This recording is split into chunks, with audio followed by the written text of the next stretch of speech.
अस्सलाम वालेकुम। क्या हाल है आपका? उम्मीद है आप लोग सब खैरियत से होंगे। अल्लाह ताला आप सबको अपने हिफ्ज़-ओ-मान में रखिए। हर मुश्किल घड़ी से, मुश्किल वक्त से जो बीमार है अल्लाह ताला उनको सेहत ज़िंदगी दे, आमीन। आज मैं बना रही हूँ रमज़ान के लिए ग्रीन चटनी। ग्रीन चटनी मैंने पहले भी बनाई है, लेकिन वो तो ज़ाहिर है ख़त्म हो गई है। आज मैं बना रही थी। इमली भी इधर रखी हुई है, ये 200 ग्राम इमली है। इसको मैं अभी चढ़ाऊँगी, इसमें पानी डालूँगी। और ग्रीन चटनी का सामान सारा तैयार है। हरी मिर्चें हैं, 2 गड्डी हरा धनिया है और 1 गड्डी पुदीना है। तो सबसे पहले मैं ये इसमें डाल दूँ। चटनियाँ ऐसे बना के फ्रिज में पड़ी रहे तो रमज़ान में काम आती हैं बहुत। पकौड़ों के साथ, रोल के साथ चटनी ना हो तो फिर मज़ा नहीं आता। और इधर मैं इसमें पानी डाल दूँगी।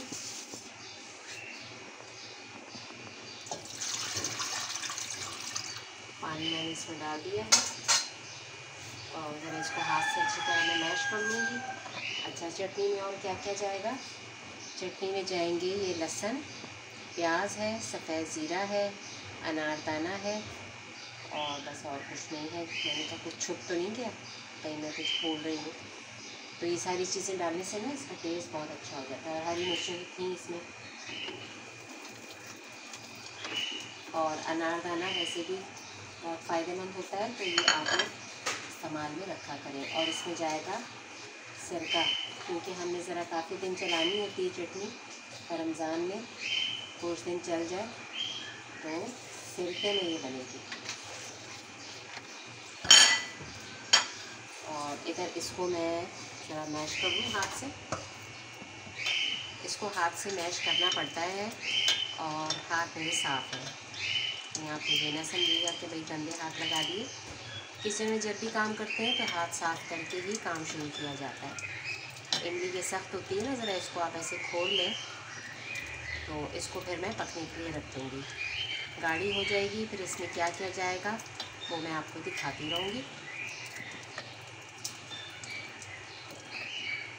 देखें जमी हुई थी ना, अब ये सारी खोल दी है हमने इमली।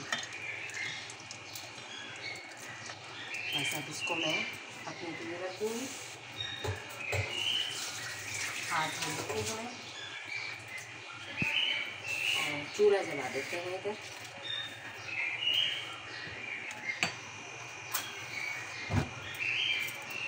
चूल्हा चल गया है, ये पकती रहेगी और इसको फिर क्या क्या करना है वो आगे आपको मैं दिखाती रहूँगी। तो अभी मैं डालती हूँ, ये चला देते हैं।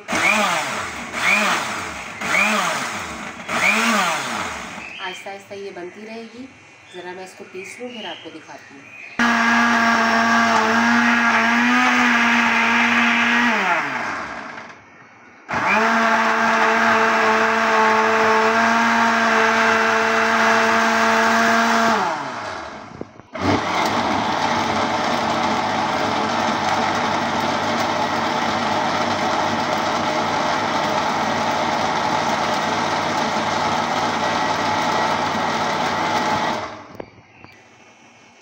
अब देखिए कितनी अच्छी चटनी है, पिस गई है। और मैंने इसमें पहले नमक नहीं डाला था। अगर नमक पहले से डाल देते हैं ना तो बिल्कुल वो पानी पानी हो जाती है, तो नमक मैं इसमें अब डालूँगी। ये मज़ेदार सी इसकी खुशबू आ रही है ना अभी चटनी की। और इधर इमली का भी देखें पक रहा है। इमली के ऊपर ये जो झाग आ रही है इसका मतलब है कि इमली हमारी अच्छी है। बाज़ दफ़ा इमली ख़राब भी मिल जाती है। अब देखें इसमें मैं ये इतना नमक डाल दूँगी।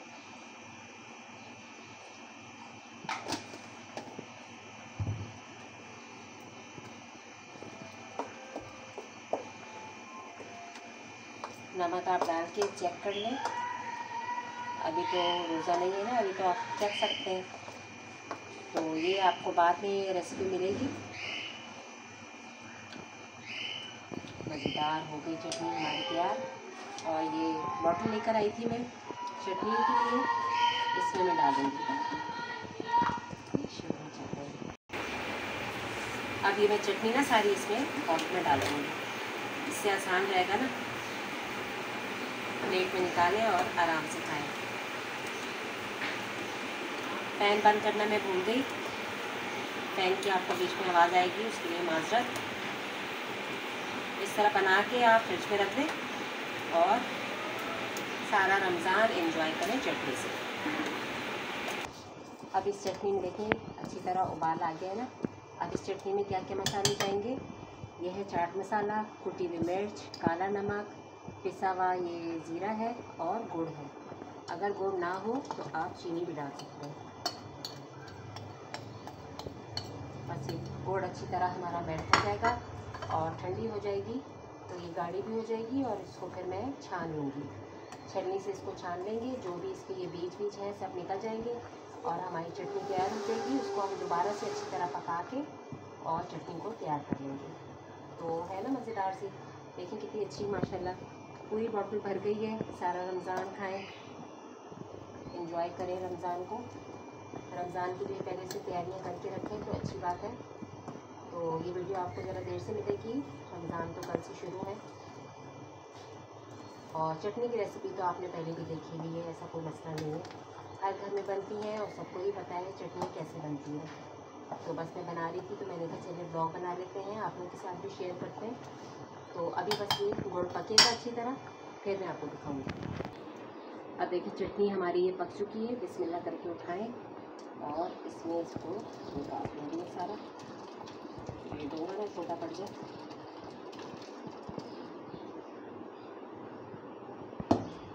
और ये सारा इमली के है, इसको अच्छी तरह छान दें।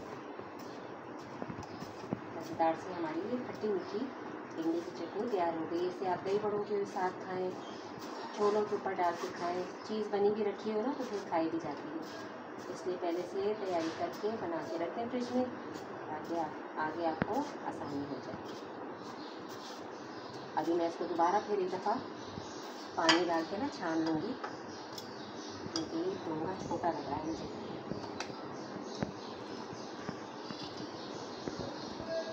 बस सारा अब सारे इसमें देखें गुठलियाँ और इसके जो बीज छिलके के सब होते हैं ये सब इसमें निकल आएंगे।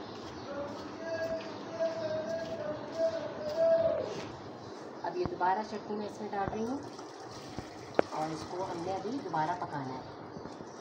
देखिए ज़रा सा रह गया फिर भी इसमें, इसको अभी हम दोबारा से पकाएंगे अच्छी तरह। और इसमें थोड़ा सा मैं डालूँगी कॉर्नफ्लोर, उससे ज़रा थिक हो जाएगी और एक शाइनिंग आ जाती है चटनी में। तो चूल्हा तेज़ कर दिया है मैंने, इसको अभी ज़रा और हमें पकाना है। अब देखिए चटनी पक रही है ना, इसमें 1 चम्मच कॉर्नफ्लोर था वो मैंने घोल दिया, इसमें डाल दिया। देखिए ज़रा थिकनेस आ गई ना, कितनी अच्छी हो गई और एक शाइनिंग आ जाती है चटनी में। तो बस इसे अभी हम थोड़ी देर और पकाएंगे और हमारी चटनी तैयार हो जाएगी। ये ठंडी हो जाएगी तो फिर मैं इसमें बॉटल में डाल के फ्रिज में सेव कर लूँगी। तो अच्छी लगी होगी आपको ये रेसिपी। अब तो हर जगह चटनियाँ वटनियाँ बन रही हैं। तो अभी थोड़ी देर ये पकेगी, फिर इसको मैं फाइनल आपको दिखाऊंगी। मज़ेदार सी हमारी दोनों चटनियाँ तैयार हो गई हैं। उम्मीद है आपको ये रेसिपी बहुत अच्छी लगी होगी और माशाल्लाह ये पूरा रमज़ान चल जाएंगी। अगर ना भी चले तो दोबारा इसी तरह आप चटनियाँ बनाइएगा और बॉटल भर के फ्रिज में रख दें।